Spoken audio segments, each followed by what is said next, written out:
Okay guys, welcome to the video. So I just come back from winter skills in Scotland. We travelled up for 12 hours, slept in the bus overnight and then straight out on the mountain. This is Stob, Coire, Rainich, and this is just the basic day where we are walking with ice axes, learning how to use crampons, doing ice axe arrests and manoeuvring through the snow. You can see here the snow's not very well consolidated, it's really soft, so some foot can go in absolutely fine, and then next thing you're sunk right up to your knee or even deeper than that. So nice deep snow, not as much as we'd hoped for. And you can see here always 2 points of contact, so dig your feet in, move your axe, dig your feet in, move your axe. So this is Glencoe in Scotland near Fort William, and this is just the first practice day.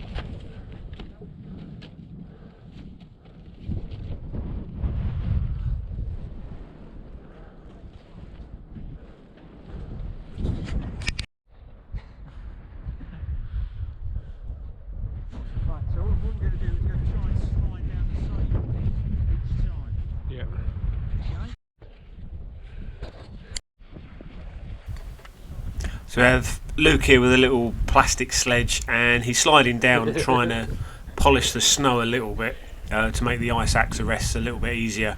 Once it came to the ice axe arrest though, obviously I took my backpack off, so I couldn't really record any of it. And this is us with crampons on, making our way back down, and then preparing for the next day.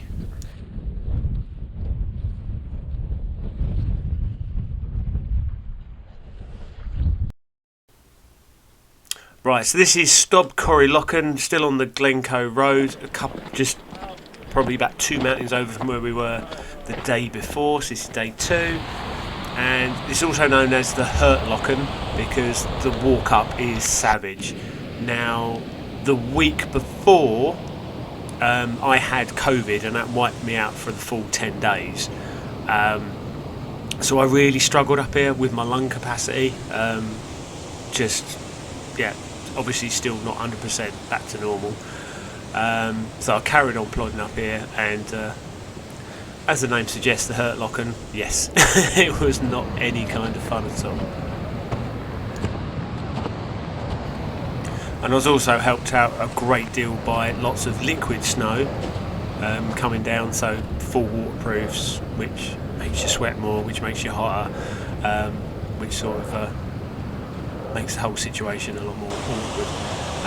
But yeah, it sort of drizzled all the way up, which won't be fun, but absolutely stunning scenery.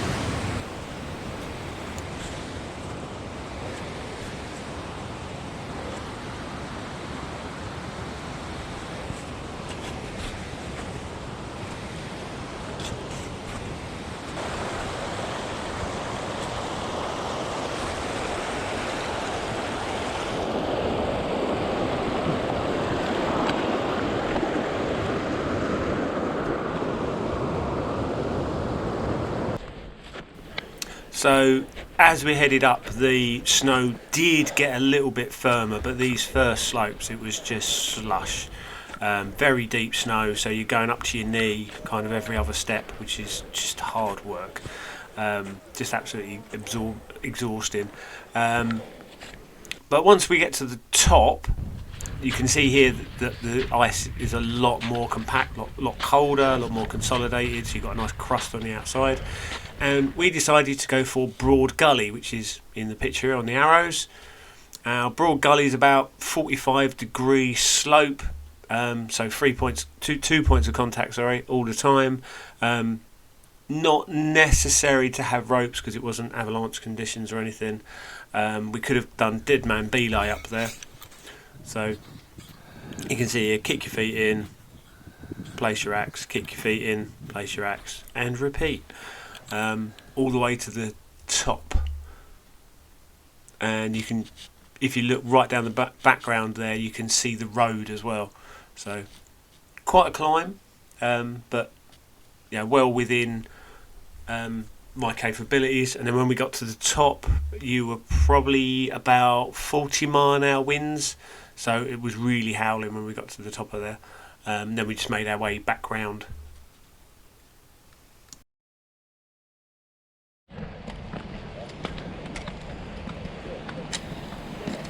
Okay, so day 3, this is Ben Nevis on the right here.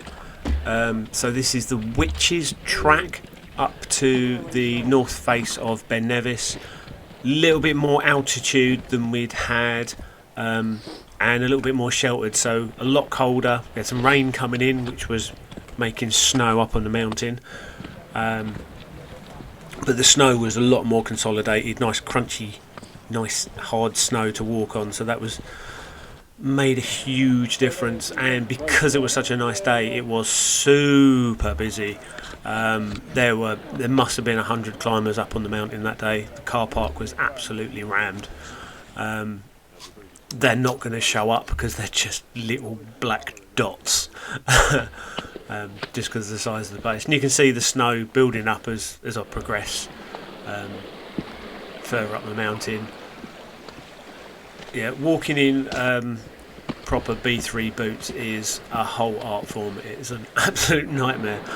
But as soon as you get on the snow, you understand why you're wearing them. So there's a lot of people who will wear 2 pairs of shoes, so they'll go up in trainers and then put their boots on. But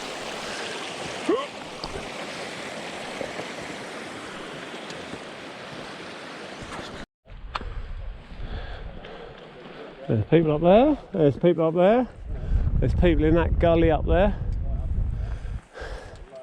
This is Ben Nevis, by the way, or the north face of Ben Nevis.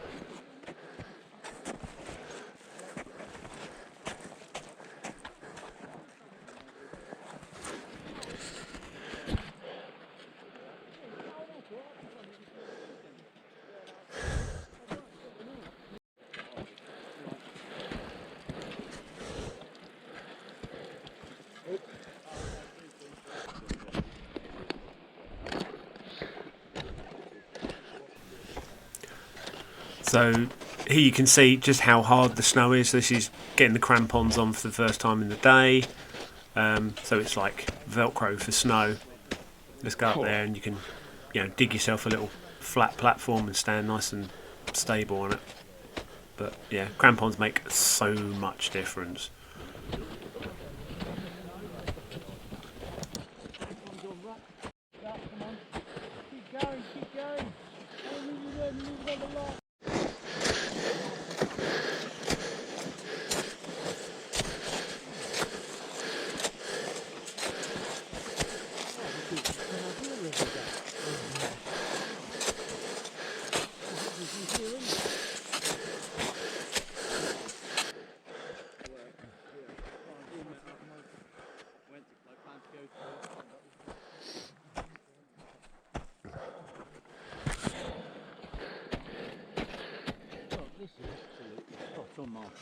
There's Lochan there. Right, yeah. So, but it's just a stillness in it. Oh, yeah, the Yeah. weather's no, it's just put the views, everything. Because normally, whether or not it be misty, rain, snow, there isn't enough snow. That's why the car park is full. Yes, yeah. Yeah, no. Start with this one. Start with this one. Start with the worst, end of the best. Yeah.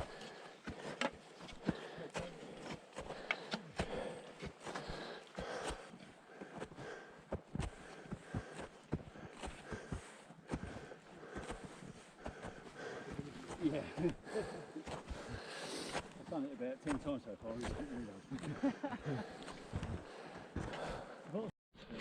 No, it's not even. We'll have to dig you out. Or leave you. Shovels all the way down there.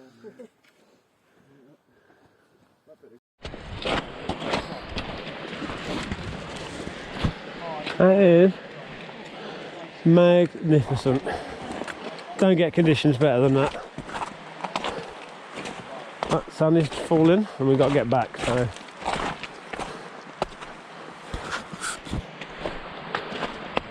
just sort of about an hour jaunt.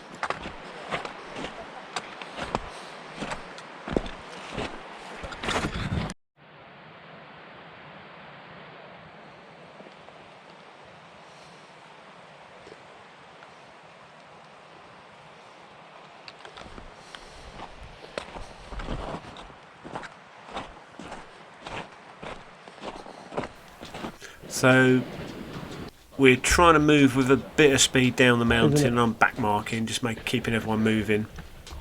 And young Patrick there in the green trousers. Not a bad day.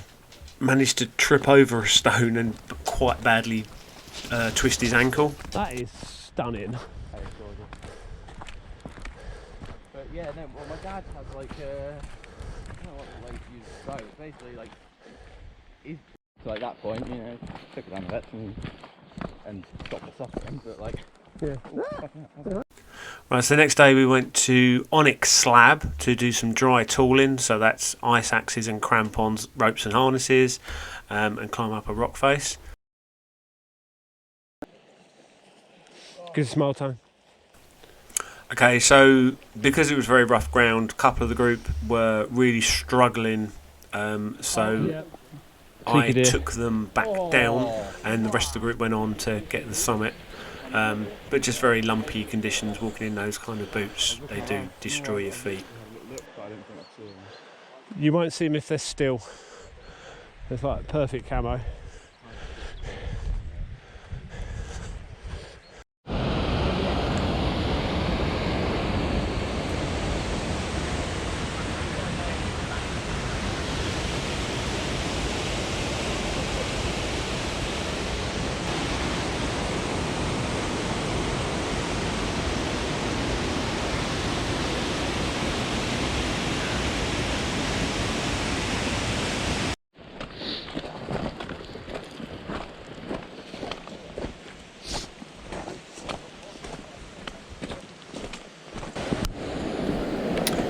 Okay, so here is the Grey Mare's via ferrata, which is basically it's of metalwork screwed into the walls with cables so you can clip harnesses to. It's an Italian word that they used in the Dolomites in Italy, so they could manoeuvre stuff around in the Second World War, moving supplies and ammo and snipers and all that to stay away from the German invaders. But someone has set it up here, and you can actually pay and go on a lot further than I have here. But this first little bit you have got access to, and this leads up to the Grey Mare's waterfall, which is the third biggest in Scotland.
Well, that about wraps the week up.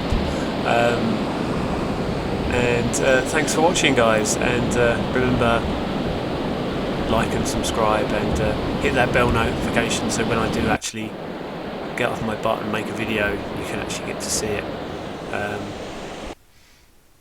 Thanks a lot, guys, and I'll see you on the next one.